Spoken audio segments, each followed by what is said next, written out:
Hey, I'm Gina Nichols. I'm with Fulenwider Dodge out of Eastland, Texas with another how-to video.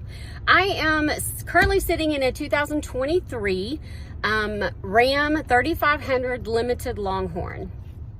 Okay, what I wanted to show you is how to adjust your rearview mirror. As you can see, what you're seeing here is it's a picture of what is behind you, but you can change that.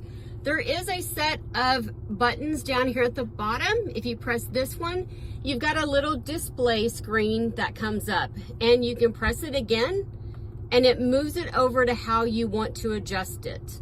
So for this one, you can press it this way, and as you can see, the screen moves over, or you can put it back in the middle. You can also adjust the brightness of it to where it gets really dark. Or if you don't want to see this at all and you want to have a regular rearview mirror, all you're going to do is you're going to press that down and then adjust it to where you want it at. Anyways, I hope this helps someone. Thanks for watching. Come see me at Fulenwider Dodge out of Eastland, Texas, or give me a call, 817-845-6398. Thanks.